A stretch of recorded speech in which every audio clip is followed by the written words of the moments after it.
Welcome to a deep dive into empathy and narcissism. It seems like you're really interested in how narcissism exists on a spectrum instead of just being a totally negative trait. Yeah, It's really intriguing. it really is. And I think I'm excited to unpack all this. what I find so interesting in what you sent is how it ties empathy and narcissism back to something really basic about humans, Yeah. like our need for attention. Yeah, it's like we crave attention, not just because we're vain, but because we need to feel connected and validated. Absolutely. We're Yeah. social creatures, right? We depend on each other for survival and well-being, even from the very beginning of life. Yeah. Like without attention, we can't form those really important bonds. It's Well, almost like okay. attention is psychological oxygen. Okay. Without it, we just can't thrive. Wow, that's a powerful way to put it. Your source material even talks about how being isolated for a long time can cause serious problems, like depression. It's true. It just shows you how much our minds and bodies need that social interaction. And you know what? Think about how you feel when you haven't gotten much attention lately. Hmm. Does that kind of resonate with what your source material is saying? It totally makes me think about times I've felt invisible or unheard. Yeah. It can be so disheartening, almost like a part of you's missing. And that's where this whole idea of the self comes in. Right? Exactly. Like that need for attention, that need to feel seen and valued, it pushes us to create a sense of self. Almost like we build this image inside to regulate our self-worth. Right. It's our fallback when there's no validation from outside. Okay, so how does narcissism fit into all this? Well, that's where this whole spectrum of narcissism comes in. It's not just about being self-centered, it's about how the self we've created affects how we interact with others. Okay. Your source material contrasts these two ends of the spectrum, Mm. the deep narcissist and the functional narcissist. Okay, tell me more about that. So with the deep narcissist, they have this fragile sense of self. They overreact to any criticism. They constantly need validation from other people. And they have a lot of trouble maintaining genuine connections. Like imagine someone who blows up when they get feedback on a project at work. Oh, I've definitely met a few people like that. Right. And your source even points out some other behaviors to watch out for, like playing the victim, paranoia, being really envious of others, and this over-the-top confidence that's actually covering up deep insecurity. It sounds like a lot to deal with. So where do most people fall on this spectrum? Thankfully, most of us are functional narcissists. We still need attention and self-love, but our sense of self is a lot more stable. It lets us focus our attention outwards, on our work, relationships, and even on developing empathy. So that same feedback at work, even if it's hard to hear, it wouldn't cause such an extreme reaction for a functional narcissist. Exactly. They might feel a bit stung, but their sense of self isn't completely shattered. They're able to handle the feedback without falling apart or lashing out. Where do you think you fall on that spectrum? It's an interesting thing to think about. It is. I think I have some work to do in certain areas. But getting back to deep narcissists for a minute, your source really gets into how tough it is to deal with them. Like they can be manipulative and really harmful. It's true. They can be. Wow. And it highlights two types of deep narcissists that are especially interesting. The complete control narcissist, they learn early on that being really sensitive can actually be used to their advantage. Really? It's true. And they get really good at reading people, not to empathize, but to figure out their weaknesses and use them to control them. So it's like they're using that understanding to manipulate people, which is so different from genuine empathy. What about the other type? The other time is the theatrical narcissist. They're totally desperate for attention, so much that they create these big dramatic scenes to get it. They make themselves the hero or the victim. Imagine someone who always has to be the center of attention, always causing drama and chaos. Oh gosh, it's exhausting even thinking about it. So how do we handle these tricky interactions with deep narcissists? It's all about being aware and setting boundaries. You have to see what they're doing and not get caught up in their games. Okay. You can't control them or change them, Right. but you can control how you interact with them. That's a really good point. So we have the deep narcissists. I sound a bit intimidating, to be honest. But now I'm really curious about this healthy narcissist idea. Right, and your source emphasizes that not all narcissism is bad. Healthy narcissists actually use their self-awareness and their strong sense of self to do positive things. Think about artists, creators, inventors. They often channel that need for attention into their work, and that can benefit everyone. It's like they redirect that need for validation into something productive and creative. instead of just feeding their ego. Exactly. Your source points out a specific type, the mood reader. Oh, yeah. These are often natural leaders. Okay. They're incredibly good at tuning into the moods and motivations of others. They sense the energy in a room, anticipate how people will act, and gently guide everyone towards a more positive outcome. So they still need attention, but they use it to connect with people and empower them. That's exactly it. It really shows how healthy narcissism can be a force for good. This is making me think maybe it's not about getting rid of our narcissistic tendencies completely. Maybe it's about understanding them and learning how to express them in a healthier way. Right. But how do we actually make that change? That's where empathy comes in. Yeah. It lets us step outside of our own self-absorption and connect with the perspectives and experiences of the people around us. So it's the bridge between ourself and the other. You got it. Okay, I think we've laid some good groundwork for understanding narcissism. Yeah, I'm excited to dig deeper into empathy and how we can cultivate it in our lives. me too. It seems like there's a lot more to it than just being nice. There is. Okay, so you mentioned that my source breaks down how we develop empathy into 4 parts: the empathic attitude, visceral empathy, analytic empathy, and then the empathic skill itself. It does. This is where it gets really interesting. Tell me more about those parts. What does it even mean to have an empathic attitude? It all starts with changing your mindset, recognizing that we don't always understand people as well as we think we do.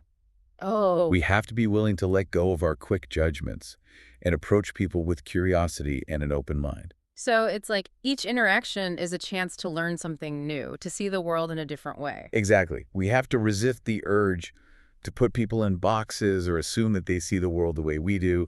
Each person is like this unique puzzle just waiting to be explored. That's a great way to think about it. So we've cultivated the right attitude, and we're ready to listen and learn. But how do we tap into what someone else is feeling? Is that where visceral empathy comes in? It is. Visceral empathy is about tuning into the emotional currents of an interaction. Think about a time when you just sensed that someone was upset, even if they weren't saying it out loud. Yeah. You were probably picking up on their nonverbal cues, like their body language or their tone of voice. So it's like becoming an emotional detective, picking up on those little clues that show what's really going on. Right. I'm starting to see how this connects back to those deep narcissists we were talking about. Yeah. They're good at reading people, but they use that to manipulate, not to empathize. Exactly. And your source highlights that we're actually wired for this kind of emotional attunement. We naturally pick up on other people's moods. It's just a matter of becoming more conscious and intentional about it. This is all so fascinating. So we're reading their body language and their emotional tone, but how do we go beyond those first impressions? How do we really grasp their perspective? Is that analytic empathy? Yes, analytic empathy takes those first impressions and combines them with a deeper understanding of the person's background, their experiences, their values. It's like seeing the world through their lens. So we're putting those emotional cues into context. We're not just looking at their body language, but also considering their life story, their beliefs, their whole way of seeing the world. Exactly. It's about understanding the why behind what they do, their deeper motivations. And this is especially important when we're dealing with people who are very different from us, people who challenge our assumptions. This makes me think of that quote by Abraham Lincoln. I don't like that man. I must get to know him better. Yes, exactly. Analytic empathy requires a willingness to be challenged, to confront our own biases, and to really see the world through a different lens. Okay, so we've got the attitude, we've got the visceral awareness, and we've got the analytic depth. But how do we know we're getting it right? How do we gauge how we're doing? Is that where empathic skill comes in? It is. It's all about seeking feedback, Okay. directly and indirectly, to refine our skills. Direct feedback could involve just checking in with the person, asking them clarifying questions, and seeing if our understanding lines up with their experience. Got it. But indirect feedback comes from just paying attention to how our interactions are flowing, how our relationships are evolving. Are we connecting on a deeper level? So cultivating empathy is an ongoing process. It's all about learning and fine-tuning our skills. It is.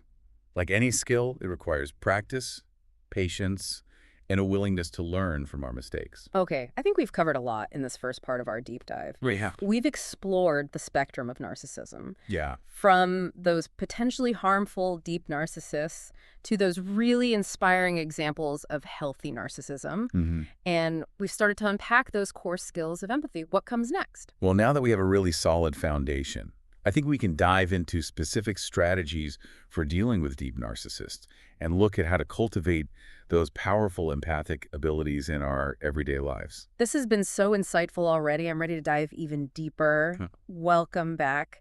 We've been exploring the spectrum of narcissism and the power of empathy. It's funny how at first glance, empathy and narcissism seem like total opposites. Right. But the more we get into this material you share, the more I see how they're actually connected. It really is a fascinating paradox. Like, deep narcissists, they lack empathy. They're so focused on their own needs, they can't really connect with others. But here's the twist. Their manipulative tactics often rely on using our empathy against us. Oh, wow. They play on our compassion Yeah. and our desire to help. So it's like they're weaponizing our empathy. In a way, yes. Wow. So how do we protect ourselves? You mentioned some specific strategies for dealing with deep narcissists. Can we unpack those a little more? Absolutely. The most important thing is just awareness. Right. Being able to recognize those red flags, those signs that we might be dealing with a deep narcissist. Okay, so what are those red flags? How can we spot them in real life? Well, think back to those behaviors we talked about in the first part. Mm-hmm. The extreme reactions to criticism, the constant need for attention, playing the victim, not taking responsibility, all classic signs. So it's like having a mental checklist of warning signs. Exactly. Okay, so once we see those red flags, what then? How do we actually interact with someone who seems to be a deep narcissist? Boundaries, boundaries, boundaries. That's Yeah. crucial. We need to protect ourselves from their manipulation. Right. And avoid getting caught in their drama. Oh, yeah, for sure. Remember, you can't control them. You can't change them. Right, I get that. But you can control how you interact with them. That's a good point. It's so easy to get drawn into their world, especially if you care about the person. It is. It really is. But setting boundaries means being firm and clear about your limits, right? Exactly. Yeah. And it's not about being mean or confrontational. It's about taking care of yourself and not letting them control how things go. Mm. You have to stay grounded in your own reality, your own needs and values. So it's about maintaining that sense of self we talked about before, Yeah. not letting their manipulation throw you off balance. That's exactly it. And it's important to remember you can't change them. You can't force them to be more empathetic or more self-aware. Mm. Sometimes the kindest thing you can do for both yourself and the narcissist is to create some distance. I see. Sometimes stepping back is the best protection.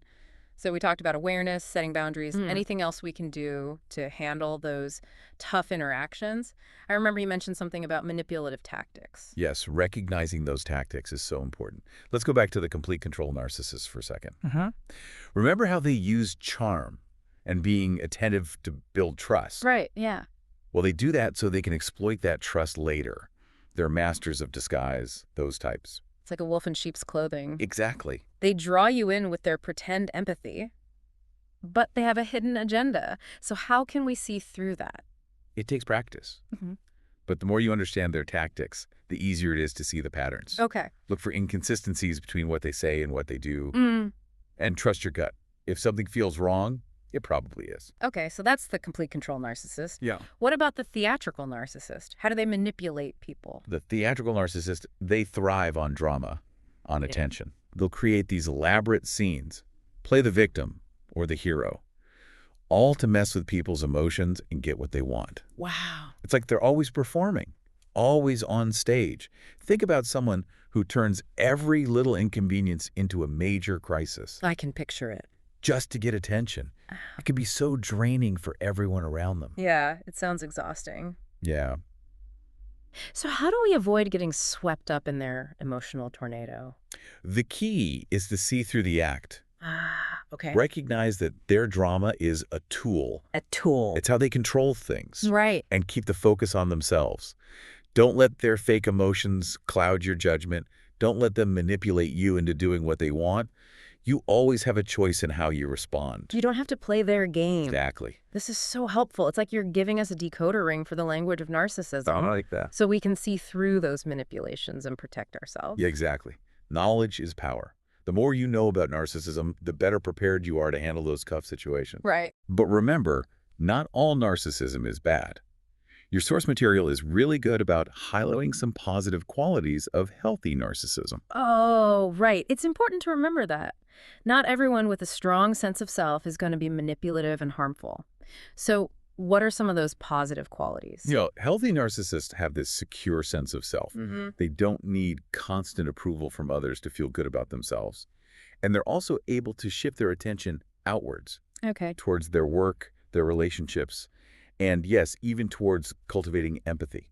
So it's like they found that balance between self-love and loving others. They can celebrate their strengths without needing to put others down. That's it. Yeah. And your source even gives specific examples of healthy narcissism in action. Okay. Artists, creators, and inventors.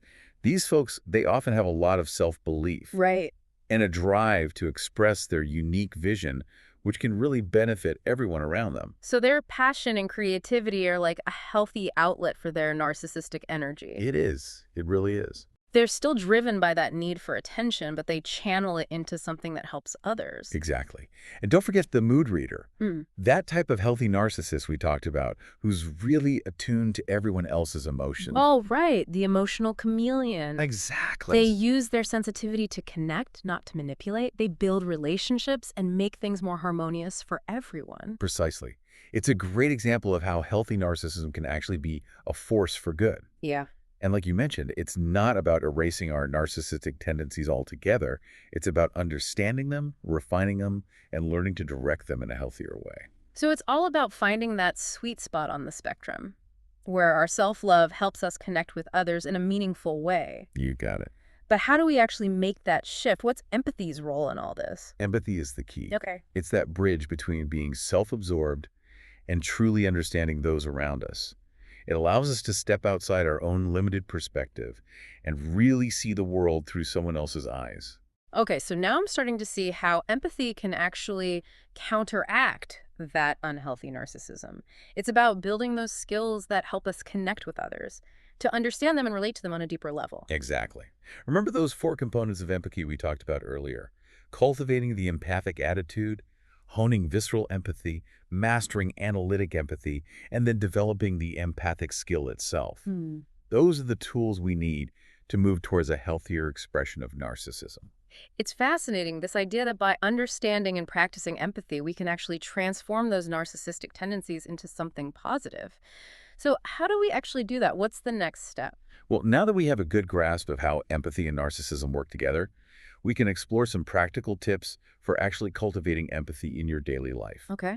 We'll look at specific actions you can take to make your empathy skills stronger Okay. and create more meaningful connections with people. This is all so insightful. I'm ready to dive into those practical tips and see how I can use this knowledge in my own life. Welcome back to our deep dive. We've talked about narcissism, from spotting red flags to setting boundaries, and even touched on that surprising healthy narcissism. We have. And now, as promised, let's get into some practical ways to cultivate empathy in your everyday life. Yes, let's do it. Remember, empathy's like a muscle. The more you use it, the stronger it gets. Okay, so how do we start flexing those empathy muscles? Well, it all starts with paying attention. Yeah? We're so often caught up in our own heads and our own thoughts and worries that we just completely miss those little hints about what others are feeling. Right. It's like we're walking around with blinders on. Yeah, that's true. We can get so focused on our own inner monologue that we forget to actually tune in to the people around us. So how do we start paying better attention? It's about making a real effort to notice those nonverbal cues, the things we've been talking about. Body language, tone of voice, facial expressions. What are they telling you about how the other person is feeling? Like, are their shoulders slumped? Is their voice tight or strained? Are they not making eye contact? Those can be really subtle signs. Yeah. But they can tell you a lot about how someone's really feeling. So we need to become emotional detectives. Oh, We yeah. need to learn to read those clues that we usually miss. Exactly. And once you start paying attention, you'll be amazed by how much you can pick up just by watching their nonverbal communication. Yeah, that's a good point. It's making me realize how much I probably miss when I'm not fully present. Right. So, okay, we're paying attention, starting to read those nonverbal cues. What's next? Active listening. This is more than just hearing the words someone's saying, you know? Hmm. It's about really engaging with their message, trying to see things from their perspective, Right. and reflecting back what you hear Okay. to make sure you're both on the same page. It's like you're holding up a mirror to their emotions, Yeah. showing them you're really there with them, listening to what they have to say. It's about creating that space for them to open up, Exactly. where they don't feel judged or interrupted. You got it. And active listening means asking clarifying questions, summarizing what you've heard, and just acknowledging how they feel, Mm. even if you don't agree with their point of view. Right. This kind of deep listening can be so powerful. It not only strengthens your relationships, but it also helps you learn and grow. I love that. These are great tips. I can already see how they could help me be more present, more empathetic in how I talk to people. But what about when you're trying to connect with someone who's really different from you, someone with totally different experiences or different views? That's where curiosity comes in. Okay. Instead of shutting down or judging them, approach those differences with this sense of wonder, a genuine desire to learn. Right. Ask open-ended questions. Listen with an open mind. Hmm. Try to see the world through their eyes. Wow, that's powerful. It's like trying to walk in their shoes for a bit, trying to understand their world from their perspective. It sounds challenging, but also really rewarding. It can be tough, especially when it challenges your own beliefs. Yeah. But it's in those uncomfortable moments that we often grow the most. It stretches our empathy, it broadens our horizons, and it lets us connect with people on a much deeper level. It sounds like cultivating empathy is a lifelong journey, a process of learning and growing that never really ends. It takes practice, patience. Absolutely. And like any skill, you have to work at it consistently. The more you practice, the more natural it becomes. Hmm. It's like you're building these pathways in your brain, making it easier to connect with people and just navigate all those complexities of human relationships. This whole conversation has been so eye-opening. It's making me see that empathy isn't just about being nice. It's about understanding ourselves better and the world around us. Yeah. It's about being present, Right. really listening, and approaching people who are different from us with curiosity instead of judgment. That's such a beautiful way to put it. Mhm. And remember, empathy can be contagious. The more we practice it, the more we inspire others to do the same. It's like we're creating this ripple effect of kindness and compassion. It's inspiring to think about how we can make the world a more empathetic place. I'm really motivated to start using these tips. That's great to hear. As we wrap up this deep dive, I want to leave you with a question. Mm. How can you start practicing empathy today, even in a small way? What one thing can you do, even something tiny, to connect with someone more deeply?